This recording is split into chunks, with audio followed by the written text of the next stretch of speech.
శ్రీ గురుభ్యో నమ.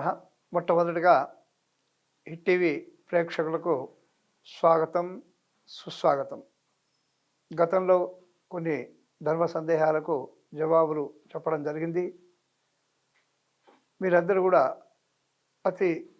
అధిక సంఖ్యలో ఆ విషయాలను కూడా తెలుసుకున్నందుకు మీకు అందరికి కూడా కృతజ్ఞతలు తెలుపుతూ, ఇప్పుడు ఈరోజు ధర్మ సందేహాలలో శివుడు అనగా ఏంటి, శివతత్వం ఏంటి, శివుడు ఏ క్షణంలో ఎక్కడ ఉన్నాడు, ఎలా ఉంటాడు, ఏ యోగ నిద్రలో ఉంటాడు, అదేవిధంగా శివభక్తుడికి ఉండాల్సినటువంటి లక్షణము ఏంటి అనే విషయాన్ని చెప్పుకుంటున్నామండి.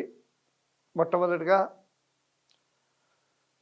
శివుడు నమశివాభ్యాం నవయౌవనాభ్యాం పరస్పరాశిష్ట వపుర్ధరాభ్యాం నగేంద్ర కన్యాం వృషకేతనాభ్యాం నమో నమ శంకర పార్వతీభ్యాం. శివుడు అంటే మంగళప్రదుడు అని అర్థము.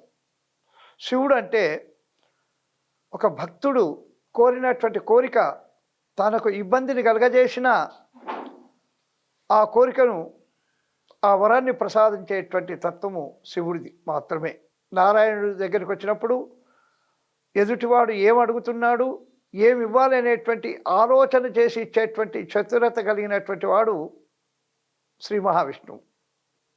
కానీ శివుడు మహాదేవ అని అంటే చాలు, శంభో శంకర అని పిలిస్తే చాలు కరిగిపోయేటువంటి మనసున్నటువంటి మహనీయమూర్తి ఆ పరమేశ్వరుడు. మరి ఆ పరమేశ్వరుడు ఎప్పుడు ఉదయం బ్రహ్మస్వరూపం, మధ్యాహ్నేతు మహేశ్వరం, అస్తమానం స్వయం విష్ణుం, త్రిమూర్తశ్చ దివాకర అన్నట్టు ఆ పరమేశ్వరుడి మనసు వెన్న, పైకి కాస్త కఠినం. ఉత్తమం క్షణకోపశ్చ, ఉత్తమ లక్షణాలు ఏంటంటే క్షణం కోపం ఉండడం. కాబట్టి ఆ ఈశ్వరుడు, ఆయనను రుద్రుడు అని కూడా పిలుస్తారు.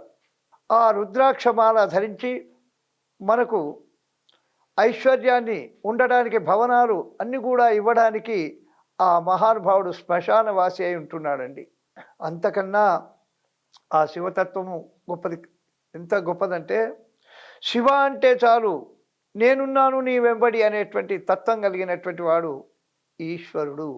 ఈశ్వర సర్వభూతానాం, ఈశ్వరుడే సర్వభూతాల అధిపతి. మరి ఆ ఈశ్వరుడు, ఆ పరమేశ్వర అనుగ్రహం పొందడానికి అలంకార ప్రియో విష్ణు, అభిషేక ప్రియో శివ. పోనీ ఎన్ని ప్రార్థనలు చేసినా, ఎన్ని పూజలు చేసినా విష్ణువు కనికరించకపోవచ్చు. కానీ ఆ కాస్త నీళ్లు తీసుకొని ఓం నమ శివాయ అని ఆ శివలింగం పైన పోసినట్టయితే ఆ పరమేశ్వరుడు చాలా చాలా చాలా సంతోషపడి మనం కోరిన వరాలు ఇచ్చేటువంటి ఐశ్వర్య ప్రదాత పరమేశ్వరుడు.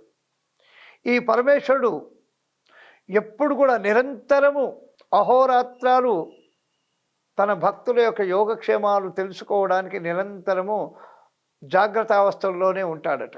అందుకే మరి ఈశ్వర ఆరాధన వల్ల ఈశ్వరుడు పెద్ద విలువైన పూలు అడగడు.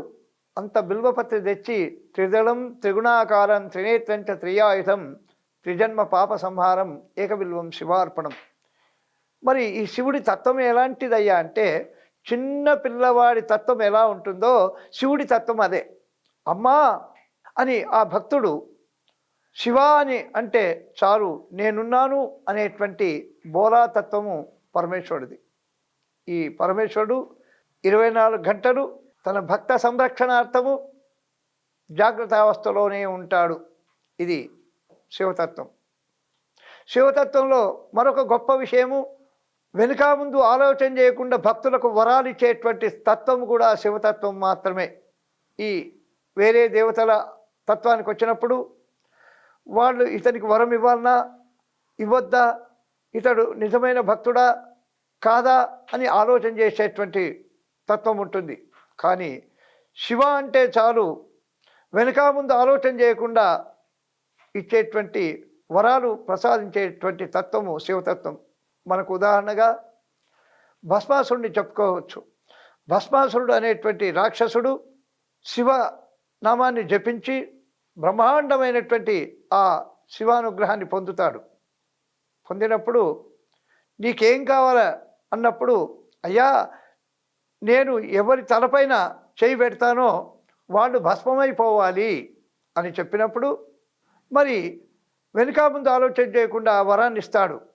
ఆ భస్మాసురుడు ఏం చేస్తాడంటే, ఈ వరం అవుతుందా కాదా, వీరిచ్చినటువంటి మాట నిజమా కాదా, ఆ వరము యొక్క ప్రభావం తెలుసుకుందామని ఆ శివుడిపై తలపైనే చేయబెట్టేటువంటి పని చేస్తుంటాడు.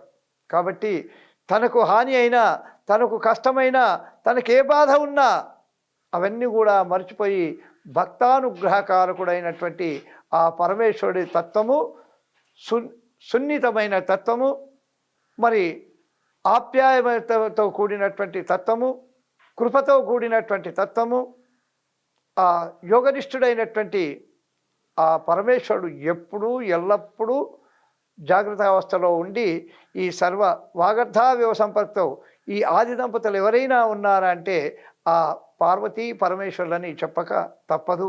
ఇది శివుడి యొక్క తత్వం. ఇకపోతే శివభక్తుడికి ఉండాల్సినటువంటి లక్షణాల గురించి మీరు అడిగారండి. అద్వేష్ట సర్వభూతానాం. ఈ శివభక్తుడు ఎప్పుడు కూడా ఇతరులను బాధించడు.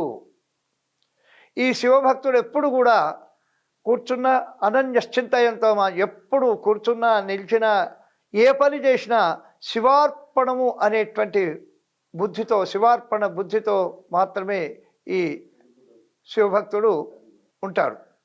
ఈ శివభక్తుడు ఆడంబరాలకు పోడు. ఈ శివభక్తుడికి ఉండాల్సినటువంటి లక్షణాలలో మొట్టమొదటి లక్షణము త్ర్యంబకం యజామహే సుగంధిం పుష్టివర్ధనం.